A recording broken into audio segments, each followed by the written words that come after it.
Sunriser Leeds और southern brave की mains टीमों के बीच होने वाला द 100 मेंस कंपटीशन 2026 का मैच नंबर 5 जो कि हेडिंग्ले लीड्स के उस मैदान पर खेला जाएगा जहां पर पिछले 2-2.5 महीनों के अंदर केवल T20 फॉर्मेट की बात करें मेंस और विमेंस के दोनों मैचेस मिला करके तो 20 से 22 मैचेस यहां पर खेले जा चुके हैं। और अगर किसी मैदान की किसी पिच पर पिछले 1-2 महीने के अंदर ही या बेसिकली 2-3 महीने के अंदर ही अगर इतने सारे मैचेस खेले जा चुके हैं तो उस पिच के ऊपर कितना वेयर एंड टेयर आ सकता है और उसका मैच के रिजल्ट पर क्या अंतर पड़ता है वो आगे हम पिच रिपोर्ट के अंदर समझने की कोशिश करेंगे। जहां पर वेदर फोरकास्ट भी एक बहुत जरूरी चीज है, वो भी एक मेजर रोल प्ले कर सकता है आज के इस मैच में और आपके डिसीजन को टीम बनाते टाइम काफी हद तक इफेक्ट कर सकता है। तो उसको भी ध्यान से जरूर सुनिएगा, जिसको ध्यान में रखते हुए दोनों टीमों की तरफ से जो बेस्ट प्लेयर्स हमारे टीम में आ सकते हैं 11 प्लेयरों का जो कॉम्बिनेशन बनाएंगे अपनी फैंटेसी टीम का, उनके बारे में पूरे डिटेल में डिस्कस करेंगे और उसमें कप्तान और वाइस कप्तान के कौन से बेस्ट ऑप्शन होंगे वो भी जानेंगे। और इवन उनके अलावा भी कौन से ऐसे डिफरेंशियल ऑप्शन है जो कि रोटेट होकर के आपकी कई सारी मल्टीपल टीमें बनाने में मदद कर पाएंगे, उसको भी जानने की कोशिश करेंगे। तो शुरू से अंत तक ये पूरा वीडियो जरूर देखिएगा। दोनों ही टीमें अपना एक एक मैच इस टूर्नामेंट का खेल चुकी हैं और अपने उस एकमात्र मैच में हार चुकी हैं, यानी कि इन दोनों टीमों को अभी पहली जीत का इंतजार है जो कि आज पूरा होगा किसी न किसी एक टीम का। 25 जुलाई को यह मैच है, शाम को 7 बजे से भारत के समय के हिसाब से खेला जाएगा, लेकिन वहां की लोकल टाइम के हिसाब से अगर हम बात करें तो दोपहर को 2:30 बजे से यह मैच स्टार्ट होगा, यानी कि एक दिन वाला मैच जहां पर आसमान पर बादल होने की संभावनाएं हैं। और इवन मैच के आगे बढ़ने के साथ साथ चांसेस ये भी हैं कि सेकेंड इनिंग के अंदर यहां पर बारिश आए। और जब भी ऐसे चांसेस बनते हैं तो कोई भी टीम हो ऐसी ओवरकास्ट कंडीशन में जहां पर सेकेंड इनिंग के अंदर बारिश आने की संभावनाएं हैं, तो एक तो ओवरकास्ट कंडीशन की वजह से शुरुआत में हवा में स्विंग यहां पर मिल सकती है और साथ ही साथ जो सेकेंड इनिंग में बारिश के चांसेस हैं उसकी वजह से डकवर्थ लुइस का नियम भी यहां पर काफी हद तक गेम में आता है। तो ऐसी कंडीशन में कोई भी टीम यहां पर टॉस जीत करके पहले फील्डिंग करने की कोशिश करती है, लेकिन जनरली इस मैदान पर जहां पर जैसा आपको मैंने कुछ देर पहले बताया कि पिछले 2-2.5 महीने में करीब 20-22 मैचेस हो चुके हैं T20 फॉर्मेट के, और उसमें से भी जो लास्ट के 6 T20 मैचेस खेले गए हैं उसके हिसाब से पिच को समझने की कोशिश करें तो एक शानदार बैटिंग पिच यहां पर देखने को मिलती है। जहां पर पहली इनिंग का एवरेज स्कोर पिछले 6 T20 मैचेस में 200 रनों का रहा है और ऑन एन एवरेज 8 विकेटें गिरी हैं। और पावर प्ले के अंदर पहली इनिंग के अंदर जो पिछले 6 मैचेस में पावर प्ले रहा है पहली इनिंग का, ऑन एन एवरेज 63 रन बनी है। सेकेंड इनिंग के अंदर 55 रन बना है जो कि बहुत ही शानदार बैटिंग नेचर को दिखाता है इस पिच के। और उसमें विकेटों की संख्या की बात करें तो वहां पर काफी बड़ा डिफरेंस आता है। पहली इनिंग में जो पावर प्ले हुए हैं पिछले 6 मैचेस में उसमें केवल 5 विकेटें गिरी हैं, यानी कि एक से भी कम का एवरेज है पहली इनिंग के पावर प्ले में विकेट गिरने का। और वहीं पर सेकेंड इनिंग में रन तो 55 बनते हैं, लेकिन अगर आप देखें तो पिछले 6 मैचेस में सेकेंड इनिंग के पावर प्ले में 18 विकेटें गिरी हैं, यानी कि on an average second inning के पावर प्ले में यहां पर पिछले 6 मैचेस में 3 विकेटें तो गिरती ही गिरती हैं। और इसी वजह से रिजल्ट यहीं पर आपको दिखाई पड़ रहा होगा कि पिछले 6 मैच में 4 बार पहले बैटिंग करने वाली टीम 2 बार बैटिंग सेकंड करने वाली टीम जीती है। और ओवरऑल जो तेज गेंदबाजों ने पिछले 6 के 6 मैचेस में 61 विकेटें ली हैं, उसमें 29 विकेटें पहली इनिंग में, 32 विकेटें सेकंड इनिंग में, और स्पिनर्स को जो 34 विकेटें मिली हैं उसमें 15 विकेटें पहली इनिंग में, 19 विकेटें सेकंड इनिंग में। तो इस पूरे पिच रिपोर्ट के जो सारा डेटा एनालिसिस आपने देखा, इससे एक ही बात समझ में आती है कि वेदर तो निश्चित तौर पर टॉस के बाद के जो आपका डिसीजन होगा किसी भी टीम का उसको इफेक्ट करेगा, लेकिन यहाँ की पिच ऐसी होती है कि बैटिंग करने के लिए शानदार होती है। और चूंकि पिछले 2-2.5 महीने में तीसरी बार बता रहा हूं कि 20-22 मैचेस हो चुके हैं तो उसका इफेक्ट तो पिच के ऊपर रहेगा ही रहेगा। मेरे हिसाब से जो टीम यहां पर पहले बैटिंग करेगी उसके लिए बेटर यहां पर मौके बन सकते थे, लेकिन जैसा मौसम है उसको देखते हुए इन आंकड़ों को आपको भुलाना पड़ेगा और एक ऐसी टीम बनानी पड़ेगी जहां पर सेकंड बैटिंग करने वाली टीम को आप फेवर करेंगे। और उस हिसाब से टीम बनाते हुए जो भी फैसला होगा टॉस के बाद टीमों का, ये देखना जरूरी होगा कि कौन सी टीम सेकंड बैटिंग कर रही है। और ओवरऑल यहां पर वेदर का क्या फोरकास्ट जो अभी मैंने देखा या आपको बताया उसके हिसाब से टॉस के बाद का कैसा मौसम होने वाला है वो जानना काफी जरूरी होगा। और उसके साथ साथ पिच की इंफॉर्मेशन भी कि पिच दिखने में कैसी लग रही है वो भी आपको जो सारी इंफॉर्मेशन होगी वेदर की, पिच की और अपनी फाइनल टीम की और टॉस की, वो आप सब कुछ आपको मैं टेलीग्राम और व्हाट्सएप चैनल पर बताऊंगा। तो दोनों को जाकर के ज्वाइन करिए। नीचे इसी वीडियो के डिस्क्रिप्शन में और कमेंट बॉक्स में जो पिन किया हुआ कमेंट है, लिंक आपको वहां पर देखने को मिल जाएगा टेलीग्राम और व्हाट्सएप दोनों चैनलों का। जाकर के क्लिक करके दोनों को ज्वाइन करिए, जहां पर आपको सारे अपडेट्स फाइनल मिल जाएंगे और काफी शानदार टीम आप बना पाएंगे। फिलहाल तो आगे बढ़िए और बात करिए यहाँ पर जो पहली मैच में प्लेइंग 11 खेली थी। सबसे पहले तो साउदर्न ब्रेव की टीम की हम बात करें, जहां पर जेमी स्मिथ और बेन मैकिनी ने ओपन किया था। थॉमस र्यू नंबर 3 पर आए थे, डेविड मिलर आए थे, ट्रिस्टन स्टब्स खेले थे, निखिल चौधरी भी जिन्होंने बहुत अच्छी बॉलिंग भी करी थी। और उसके बाद Jofra Archer, Chris Jordan, Dan Worrall, Adil Rashid और ल्यूक वुड जैसे 5 इनके मेन बॉलर खेले थे। और इन सारे के सारे बॉलर्स में से और जो बैटिंग ऑर्डर आपने देखा वो ध्यान रखिएगा। फिलहाल तो जो बेंच पर बाकी इनके पास ऑप्शंस है, जिसमें मार्कस स्टोनिस और बाकी सारे जो प्लेयर्स उनका नाम आप जरूर देख करके रखिए। लेकिन जो बॉलर्स पिछले मैच में बॉलिंग करते दिखाई पड़े, उसमें ल्यूक वुड ने पावर प्ले में शुरुआत करा, पहला, तीसरा, 14वां ओवर किया। बाकी डैन वराल ने भी दूसरा, 5वां, 6ठा ओवर किया। और बाकी जोफ्रा आर्चर ने चौथा, 10वां, 18वां और 19वां ओवर किया। इससे ये पता चलता है कि इनके जो 3 फुल फ्लेजेड शुरुआत में आने वाले बॉलर हैं, उसमें जोफ्रा आर्चर एक ऐसे ऑप्शन है जो पावर प्ले और डेथ में दोनों जगह बॉल करेंगे। लेकिन बाकी दोनों जो हैं वो मेजॉरिटी आपको पावर प्ले में ही बॉलिंग करते दिखाई पड़ेंगे।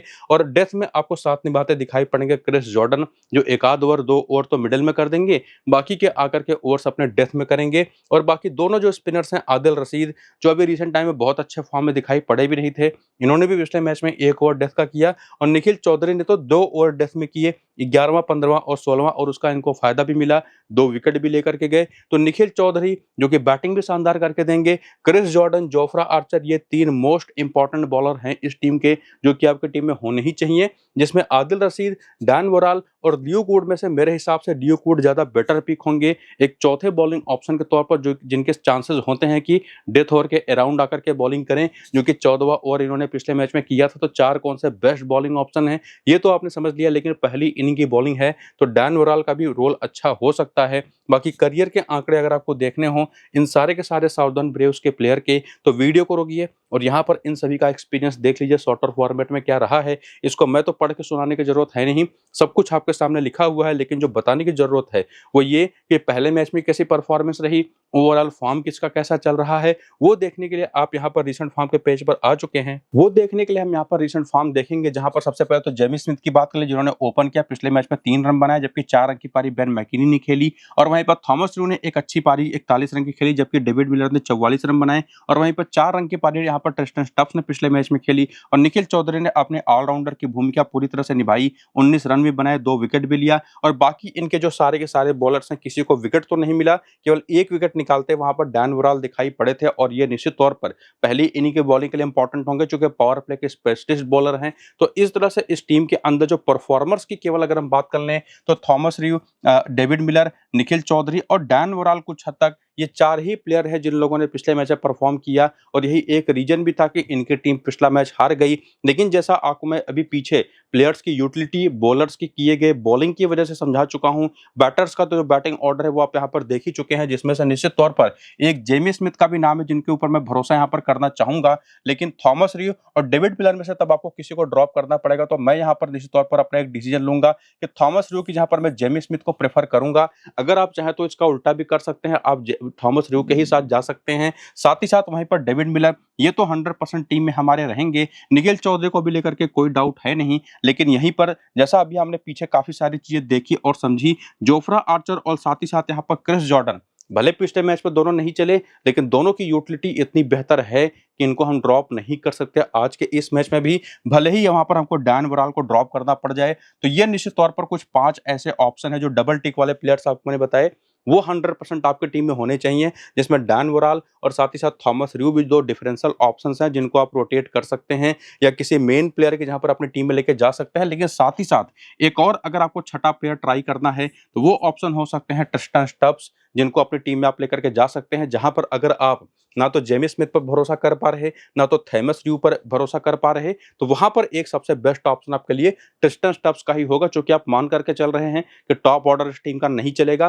तो लोअर ऑर्डर या मिडिल ऑर्डर जो होगा वो बड़ी भूमिका निभाएगा। तो वहां पर David Miller, Tristan Stubbs, Nikhil Chaudhary, Jofra Archer और क्रिस जॉर्डन। और कमाल की बात यह है ना कि ये जो 5 प्लेयर हैं, जिसमें 2 तो बॉलर हैं या इवन आप कह सकते हैं एक बैटिंग ऑलराउंडर भी हैं, उसमें से 3 प्लेयर जो हैं वो आपको मिल करके मिनिमम से मिनिमम कुछ नहीं तो 10 ओवर की बॉलिंग भी, यानी कि मैच का आधा बॉलर भी आपको ये बनते हुए दिखाई पड़ सकते हैं। बैटिंग भी जोफ्रा आर्चर, क्रिस जॉर्डन अच्छी कर लेते हैं, तो बहुत ही अच्छा कॉम्बिनेशन आपका बन जाएगा। और बाकी अगर पहली इनिंग की बॉलिंग है तो ल्यूक वुड को भी आप प्रेफर कर सकते हैं छठे प्लेयर के तौर पर। तो सब कुछ डिपेंड करेगा कि एक तो टॉस के बाद का क्या डिसीजन आ रहा है और साथ ही साथ कैसी टीम हमको फाइनल बनानी है, कौन से प्लेयर प्रेफर करने हैं, वो चीज़ आपको मैंने समझा दिया है कि कौन से कब बेटर ऑप्शन होंगे। बाकी हेड टू हेड के भी आंकड़े अगर आप देखना चाहें तो वो आप देख सकते हैं, जिसमें सैंपल साइज काफ़ी छोटा है। हालांकि ट्रिस्टन स्टब्स के एक मैच में 46 रन है, जेमी स्मिथ के 2 मैच में 54 रन है जब भी ये लोग खेले हैं सामने वाली टीम के खिलाफ। और आज के इस मैच में बेन मैकेनी भी एक मैच में 6 रन, डेविड मिलर के एक मैच में 3 रन, आर्चर के 2 मैच में 3 विकेटें, 4 मैच में 6 विकेटें। यहाँ पर ल्यूक वुड की जो कि पहली इनिंग में 7 का स्ट्राइक रेट है, यानी कि हर 7वीं गेंद पर विकेट है, लेकिन सेकंड इनिंग में 30 गेंदें लग रही हैं एक विकेट निकालने में। तो इसी वजह से मैं बता भी रहा था कि आपको ल्यूक वुड पहली इनिंग की बॉलिंग के लिए बेस्ट होंगे। बस इसमें मार्कस स्टोनिस के भी आंकड़े अच्छे हैं जो कि बेंच पर थे पिछले मैच में, अगर आज खेलते हैं तो निश्चित तौर पर इंपॉर्टेंट रहेंगे। और बाकी वेन्यू के भी आंकड़े अगर आप देखना चाहें तो वो भी आपके सामने है, जो कि बहुत बड़ा रोल मेरे हिसाब से तो नहीं प्ले करने वाला। यहाँ पर देखेंगे तो आदिल रशीद 53 मैचेस इस मैदान पर खेल चुके हैं, 58 विकेट ले चुके हैं। अगर बारिश नहीं आने वाली होती और पिच के ऊपर धूप पड़ती ना, तो आदिल रशीद यहीं पर एक लीथल ऑप्शन होते।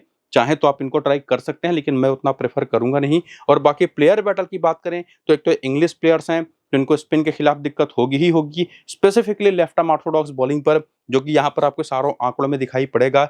बाएं हाथ के तेज गेंदबाज भी इनके खिलाफ गेम में आते हैं, बेनी हॉवेल, और साथ ही साथ यहाँ पर अगर आप देखें नीचे आकर के तो बेन केलावे, जो कि हालांकि स्पिनर है, पिछले मैच उनसे बॉलिंग कराया नहीं था सामने वाली टीम ने, लेकिन वो भी गेम में आएंगे माइकल पेपर के सामने। तो स्पिनर जो भी सामने की टीम में जो पूरा 4 ओवर करेगा वो इंपॉर्टेंट होगा, बाएं हाथ का तेज गेंदबाज इंपॉर्टेंट होगा, और बेनी हॉवेल का नाम आपको बार बार दिखाई पड़ रहा होगा, वो भी इंपॉर्टेंट होंगे। तो ये सारा प्लेयर बैटल का डेटा का जो ओवरऑल कंक्लूजन था वो तो आपको मैंने सुना दिया। चीजें जो लिखी हुई हैं उसको आप देख करके पढ़ सकते हैं और बाकी आ सकते हैं आगे, जिसमें डेविड मिलर के भी नंबर्स आप देख लीजिए। यहाँ पर जो दूसरी टीम है यानी कि यहाँ पर सनराइजर्स लीड्स की, जिनकी तरफ से आपको यहाँ पर मिचेल मार्श और रयान रिकेल्टन ओपन करते दिखाई पड़ेंगे। Left hand right hand combination, बहुत ही खतरनाक ओपनिंग जोड़ी है। और उसके बाद आएंगे कप्तान Harry Brook, Jack Crawley, Dan Lawrence और टॉम मिलसॉप। और कह सकते हैं कि इस टीम की बैटिंग बहुत ही शानदार है, खास करके टॉप ऑर्डर। और उसके बाद बेनी हॉवेल, ब्रैडन कार्स जैसे 2 बेहतरीन बॉलिंग ऑलराउंडर्स, जिसमें ये दोनों के दोनों राइट आर्म फास्ट बॉलिंग करते हैं। नेथन एलिस जैसा बॉलर, मैटी पॉट्स जैसा बॉलर और अबरार अहमद जैसा स्पिनर, जो कि पिछले मैच पिट करके आ रहा है। देखते हैं कि आज क्या उनकी भूमिका होती है। तो टीम दिखने में काफी तगड़ी है। और उसके बाद आते हैं बेंच के प्लेयर्स देखते हैं, तो वहां पर भी जो भी ऑप्शंस हैं आप यहां पर नाम देख सकते हैं। और उसके बाद जो बॉलिंग पिछले मैच में हुई, जिसमें ब्रैडन कार्स ने शुरुआत करी बॉलिंग की, पहला, दूसरा, चौथा और 10वां ओवर किया। लेकिन ये भी बात जान करके रखिए कि अगर पहली इनिंग की बॉलिंग होगी, यानी कि टीम ने पहले बैटिंग करते हुए बढ़िया स्कोर कर दिया, तो ये डेथ में भी बॉलिंग करते दिखाई पड़ेंगे। पिछले मैच में ऐसा सिचुएशन ही बन गया था कि बाकी बॉलर्स नहीं चल पा रहे थे, तो इनसे सारे ओवर जल्दी जल्दी करा लिया गया और ये बॉलिंग अच्छी कर भी रहे थे। और मैटी पॉट्स ने भी तीसरा, छठा, 13वां और 17वां ओवर किया। नेथन एलिस ने भी जो जो ओवर किया आप देख सकते हैं। तो ये 3 इनके मेन बॉलर हैं जो कि आपकी टीम में 100% होने चाहिए। और उसमें से तो ब्रैडन कार्स आपको बैटिंग भी करके दे सकते हैं। हाँ, मैटी पॉट्स को आप चाहे तो ड्रॉप करके उन्हीं की जहां पर यहाँ पर बेनी हॉवेल को भी प्रेफर कर सकते हैं, जो अपनी बॉलिंग और प्लस बैटिंग दोनों से डबल यूटिलिटी प्रोवाइड करवाते हैं। लेकिन वो चीज तभी आप करिएगा अगर इस टीम की सेकंड इनिंग की बॉलिंग है तभी। और बाकी अबरार अहमद हो गए, डैन लॉरेंस हो गए, ये आपको पार्ट टाइमर्स के तौर पर डैन लॉरेंस बॉलिंग करते हैं, जो कि बैटिंग भी अपनी बड़ी भूमिका निभाएंगे। करियर के आंकड़े भी आप इनके देख सकते हैं वीडियो को रोक करके। और उसके बाद आपके सामने रीसेंट फॉर्म है, जहां पर पहले मैच के अंदर अगर आप देखें तो मिचेल मार्श ने 41 रन बनाए, 25 रन रयान रिकेल्टन ने बनाए। उसके बाद इनकी बैटिंग पूरी तरह से कोलैप्स कर गई, कोई चला नहीं। बॉलिंग में उसके पहले नेथन एलिस ने 1 विकेट लिया था, 2 विकेट लिया था ब्रैडन कार्स ने। और सेकंड इनिंग की बॉलिंग इनकी तरफ से जब हो रही थी तो आपको मैंने बताया भी कि ज्यादा बॉलर्स अच्छी बॉलिंग कर नहीं पा रहे थे। तो इस मैच के लिए भी ये जो 4 बेस्ट ऑप्शन आपके पास मिल चुके हैं, रयान रिकेल्टन और मिचेल मार्श के साथ और ब्रैडन कार्स, और साथ ही साथ यहीं पर जो एक और विकेट लेने वाले नेथन एलिस हैं, इनको तो आप वैसे भी नहीं ड्रॉप कर सकते थे। भले ये पिछले मैच परफॉर्म ना कर पाता, लेकिन परफॉर्म करके इन लोगों ने दिखाया। और उसके बाद यहाँ पर आपको चॉइस करना पड़ेगा कि आप या तो डैन लॉरेंस के साथ जाइए या तो हैरी ब्रूक के साथ जाइए। और उसके साथ साथ एक और ऑप्शन आपके पास जो यहाँ पर बेनी हॉवेल का, और एक और ऑप्शन बॉलिंग में जाकर के खास करके आपके पास यहाँ पर मैटी पॉट्स का। यहाँ पर मैं अबरार अहमद को प्रेफर नहीं करूंगा, पिछले मैच भी कुछ खास अच्छी बॉलिंग कर नहीं पाए थे। और यहाँ पर जैसी कंडीशंस बनते दिखाई पड़ रही हैं, वहां पर हमारे पास पेसर्स ज्यादा इंपॉर्टेंट है उनको ले जाना। तो फिलहाल तो मैं इनको प्रेफर नहीं कर पाऊंगा, लेकिन अगर आप चाहें तो इन चारों प्लेयरों के अलावा अब यहीं पर आपको डिसाइड करना पड़ेगा और समझना पड़ेगा कि कौन सी टीम फेवरेट दिखाई पड़ रही है, किस टीम ने टॉस जीता है। उसकी तरफ से आपको 6 प्लेयर लेने हैं। पिछली टीम की तरफ से भी आपको मैंने 5 बेस्ट ऑप्शन बताए थे। इस टीम की तरफ से तो 4 बेस्ट ऑप्शन आपको यहीं पर मिल गए, जिसमें आपको एक डिसीजन लेना पड़ेगा। अगर पहली इनिंग की बॉलिंग है तब यहाँ पर मैं प्रेफर करूंगा कि आप बेनी हॉवेल के साथ जाइए, लेकिन पहली इनिंग की बैटिंग है तब आप वहां पर या तो हैरी ब्रूक और या तो डैन लॉरेंस में से किसी एक को पिक कर दीजिएगा। ये चीज आपको करनी पड़ेगी। तो 5 ऑप्शन तो यहां से आपको मिल ही गए निश्चित तौर पर, लेकिन छठा ऑप्शन कौन होगा वो भी यहाँ पर आपको तय करना है। तो जैसे पहली इनिंग की बॉलिंग है, प्रेफर आप कर रहे हैं इस टीम के जीतने का, तो मैटी बॉट्स को भी आप इंक्लूड कर सकते हैं। तो इस तरह से प्लेयर्स आपको सोच समझ करके अपनी टीम में रखने हैं। बाकी हेड टू हेड के आंकड़े भी आपके सामने हैं, और आपको मैं हमेशा बताता हूं कि नंबर्स तो साथ आपको देंगे, लेकिन ज्यादातर चीजें आपको ने पीछे समझा दी है यूटिलिटी बेसिस पर। फिर भी नंबर आपको देखना है तो देख लीजिए। रीज टोपली के आंकड़े काफी अच्छे दिखाई पड़ रहे हैं, नंबर्स में हैरी ब्रूक के आंकड़े काफी अच्छे दिखाई पड़ रहे हैं। तो वो हेल्प आपको करेगा कि जहां पर आपको डिसीजन लेना है ना कि हैरी ब्रूक या डैन लॉरेंस में से किसको लें या बेनी हॉवेल को लें, तो बेनी हॉवेल और हैरी ब्रूक दो ज्यादा बेटर ऑप्शन दिखाई पड़ रहे हैं यूटिलिटी वाइज। तो आप ये चीज यहाँ पर फैसला ले सकते हैं इसकी मदद से। और बाकी वेन्यू के भी आंकड़े अगर आप देखें तो यहाँ पर भी हैरी ब्रूक ने बहुत अच्छा खेला है। इनका होम ग्राउंड भी है, 37 में 1260 रन 54 का एवरेज है। यहाँ पर डैन लॉरेंस के आंकड़े बहुत खराब हैं, लेकिन जैक क्रॉली इंटरेस्टिंगली यहाँ पर बहुत अच्छा खेले हैं। यहाँ पर बेनी हॉवेल के भी आंकड़े काफी अच्छे। तो उम्मीद करूंगा उम्मीद से जो आपको मदद मिल पा रही है इन डेटा एनालिसिस से, उससे आप काफी हद तक अपनी टीम बना पाएंगे। और बाकी प्लेयर बैटल देखेंगे तो एक बार फिर से लेग स्पिन इस टीम की एक कमजोरी रही है, और सामने की टीम में लेग स्पिनर कौन था पीछे आप जाकर के जरूर देखिएगा। और दो प्लेयर थे बेसिकली, और उसमें से एक प्लेयर को लेकर के आपको डिसीजन लेना है। एक जो आपके लिए ऑलराउंडर था जो लेग स्पिन भी कर लेता है, वो तो पक्का रहेगा। तो वीडियो को पीछे देख लीजिएगा ध्यान से। और बाकी जोफ्रा आर्चर भी यहाँ पर काम में आएंगे, बाएं हाथ का तेज गेंदबाज भी काम में आएगा। लियो कूड का नाम आपको बार बार दिखाई पड़ेगा। तो वो सारे जो नाम हैं जो आप यहाँ पर देख पा रहे हैं, जिसके बारे में आपको मैं पीछे बता भी चुका हूं कि जोफ्रा आर्चर, क्रिस जॉर्डन, और अगर पहली इनिंग की बॉलिंग है तो लियो कूड को सामने वाली साउथर्न ब्रेव की टीम की तरफ से आपको लेना ही है। और लेग स्पिनर में आदिल रशीद और निखिल चौधरी जैसे 2 ऑप्शन थे, इसमें निखिल चौधरी तो बेस्ट रहेंगे जिनको हमको लेकर के जाना है। और वही सारा लब्बो लुआब जो निकल रहा है वो प्लेयर बैटल का डेटा देख करके निकलेगा। तो वीडियो को रोकिएगा, ध्यान से नंबर्स देखिएगा। अगर आपको देखना हो चीजें, आपको मैं वैसे भी अपने ओरली समझा ही चुका हूं, तो ज्यादा समझने देखने की जरूरत वैसे भी नहीं है। लेकिन एक चीज जो जरूरी है वो ये कि कैसा वेदर रहेगा टॉस के बाद, पिच कैसी रहेगी, और कौन सी टीम टॉस जीतेगी, और उसकी बेसिस पर टीम कैसी बनेगी। ये सारी चीजों का जो अपडेट होगा वो आपको मैं टेलीग्राम और व्हाट्सएप पर टॉस के बाद दे दूंगा। तो जाकर के दोनों को ज्वाइन करिए। नीचे इसी वीडियो के डिस्क्रिप्शन में और कमेंट बॉक्स में जो पिन किया हुआ कमेंट है, दोनों जगहों पर लिंक आपको मेरे टेलीग्राम और व्हाट्सएप चैनल का मिल जाएगा। क्लिक करके ज्वाइन हो जाइए और वीडियो शुरू से अंत तक पूरा देख लीजिए। इतने में ही टीम आपकी बन जाएगी। ये वीडियो फिलहाल यहीं पर करेंगे सर, हम चलते हैं। नमस्कार।